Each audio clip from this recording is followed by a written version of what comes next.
Sebelumnya ketika Anar Solahuddin sampai Toding ini dijadikan calon tersangka, PKS kan berharap bahwa Anar Solahuddin tidak terlibat gitu ya. Ya karena gimana? Kalau terbukti terlibat jadi tersangka, dipidana, kayaknya yang bubar itu satu partai.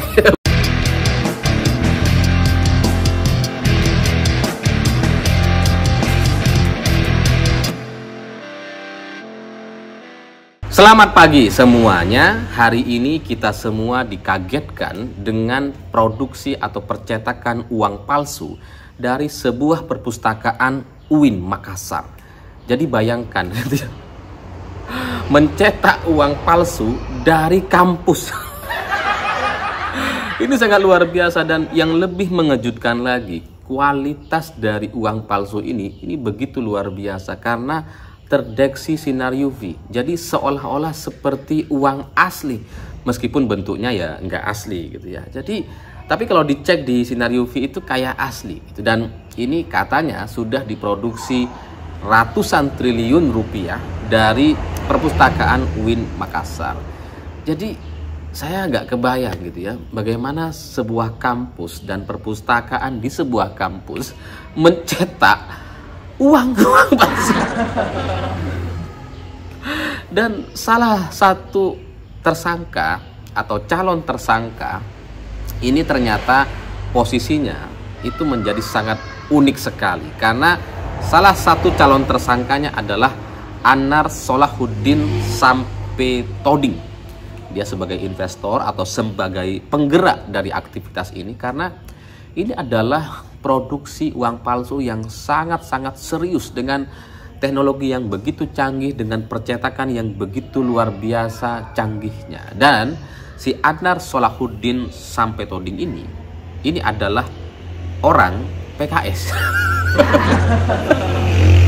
Jadi unik gitu ya. Bikinnya di perpus UIN Makassar, investornya orang PKS.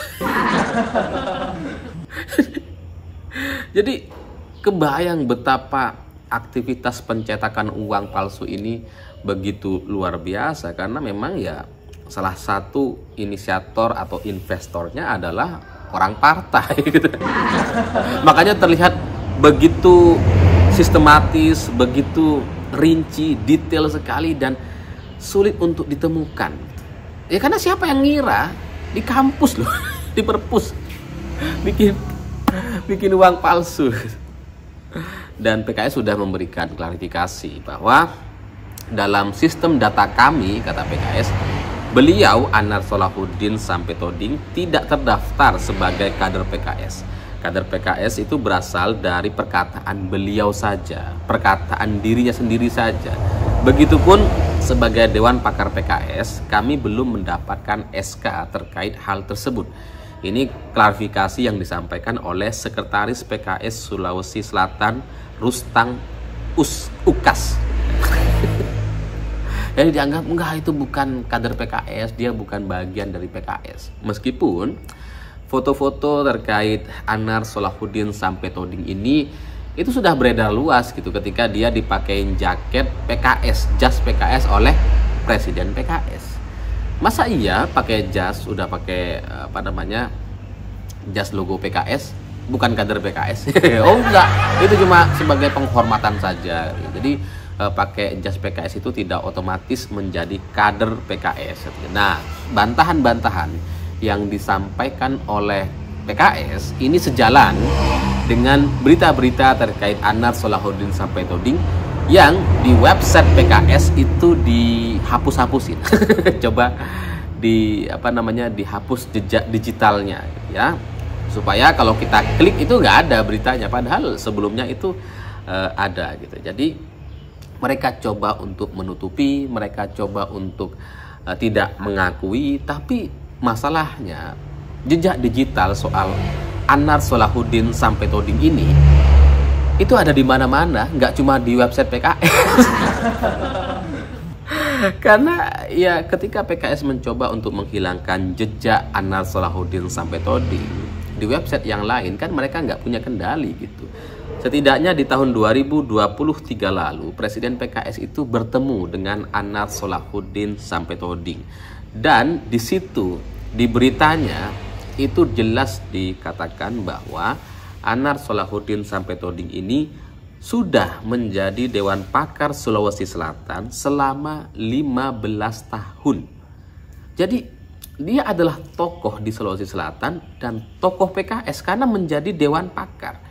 Tahun 2023 lalu, Anar Solahuddin Samsudin diangkat menjadi Dewan Pakar Nasional PKS.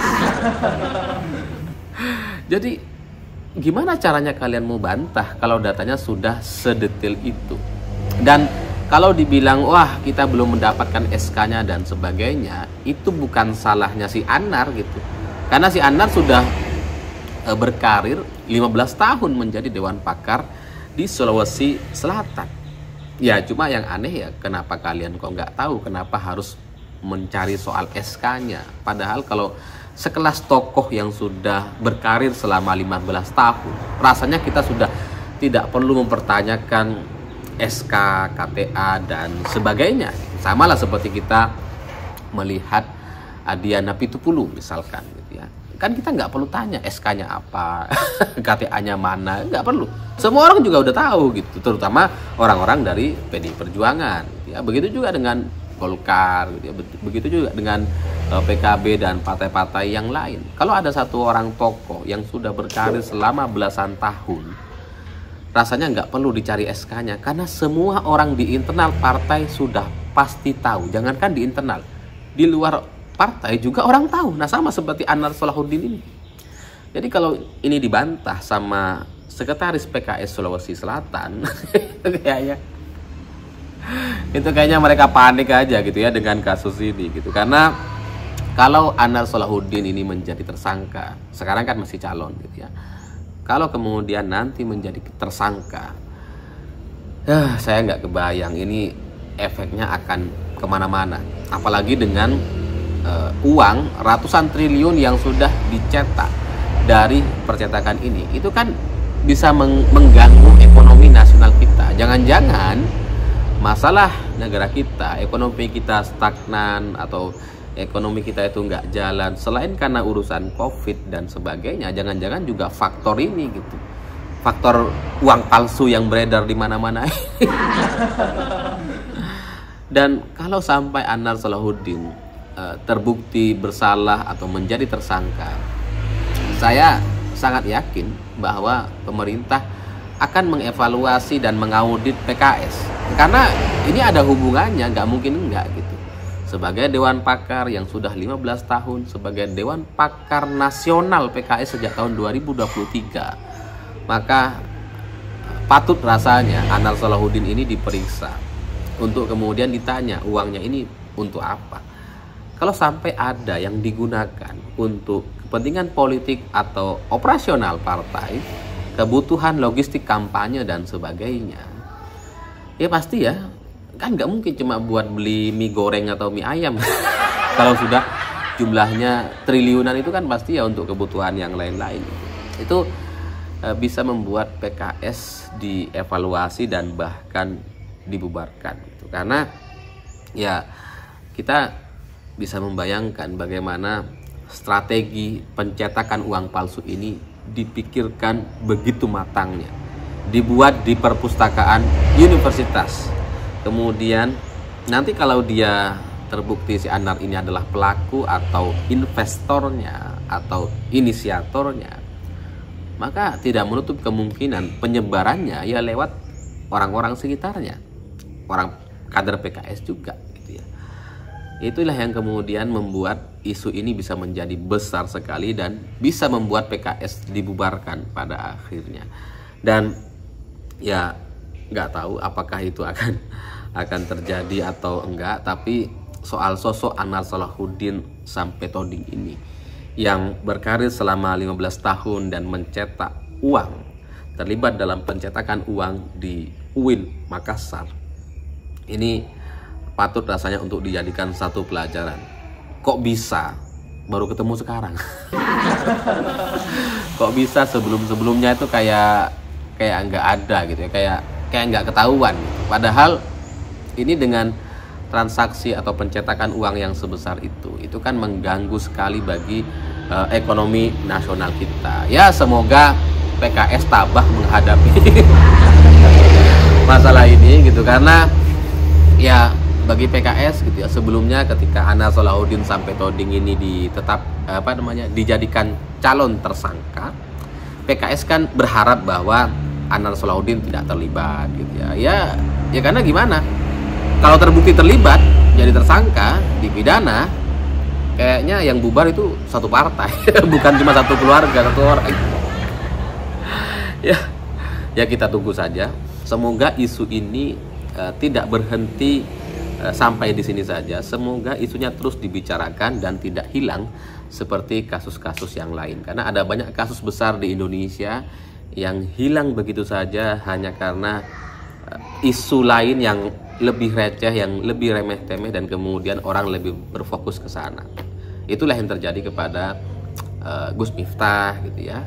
Miftah yang sebenarnya isu receh tapi kemudian melupakan isu yang lebih besar di Semarang terkait penembakan terhadap siswa SMKN 5 Semarang yang dilakukan oleh pihak oknum kepolisian. Nah sekarang juga sama, ada isu soal Hasto dan Harun Masiku yang nilai suapnya hanya ratusan juta rupiah, dan itu pun suap bukan korupsi gitu ya, suap antara Harun Masiku dengan ketua KPU, tapi kemudian Hasto ini dilibatkan atau dijadikan tersangka dan sekarang menjadi menarik perhatian.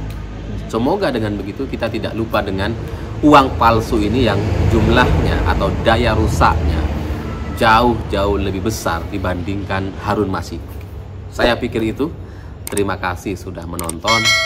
Begitulah kura-kura.